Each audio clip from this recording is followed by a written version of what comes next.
ખેડૂત જે ફરિયાદી છે અને સુરતના નિવાસી છે, તેમને સુરતના જ રહેવાસી કિશોરભાઈ વાઘેલા મારફત પરિચય થયેલો અને કિશોરભાઈ વાઘેલાને નોસિસ સિનિશિયલ કરીને જે છે વ્યક્તિ કે જે વેસ્ટ બેંગાલમાં પણ પોતે કનેક્ટેડ છે, તેની સાથે પરિચય થતાં તેઓએ પ્રવીણભાઈને એવી વિશ્વાસ આપેલ કે વેસ્ટ બેંગાલની જે સ્કૂલો છે, સરકારી સ્કૂલો, તેમાં પણ બાળકોના જે શૂઝ, સ્કૂલ યુનિફોર્મ, બેગ વગેરેની પણ જરૂરિયાત રહેતી હોય છે, તો તમને અમે વર્ક ઓર્ડર અપાવીએ અને તમારે એ પેટે અમને કમિશન આપવાનું રહેશે. જેથી પ્રવીણભાઈ પોતે આ બાબતે સંમત થયેલ અને તેઓએ વેસ્ટ બેંગાલમાંથી સોશિયલ મીડિયા મારફત 36 કરોડનો શૂઝનો એમને ઓર્ડર મોકલાવેલો હતો. આ ઓર્ડર બાબતે તેઓએ આરોપીઓએ ફરિયાદી પાસેથી એડવાન્સમાં કમિશન પણ લઈ લીધેલું હતું અને ઓર્ડર બાબતે જ્યારે ફરિયાદી પોતે વેસ્ટ બેંગાલમાં જઈ અને પોતે તપાસ કરી ત્યારે તેમને ત્યાં જાણવા મળેલ કે આ પ્રકારનો કોઈ પણ ઓર્ડર વેસ્ટ બેંગાલ સરકાર તરફથી આપવામાં આવ્યો નથી, પરંતુ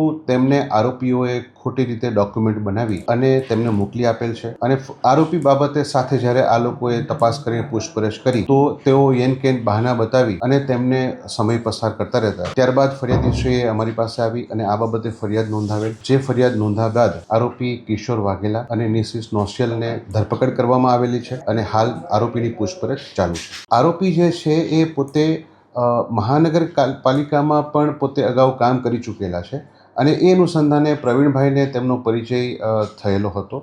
જે પરિચય બાદ તેમના જે અન્ય મિત્ર છે એના મારફત વેસ્ટ બેંગાલમાં આ વર્ક ઓર્ડર માટેની વાતચીત થયેલી હતી.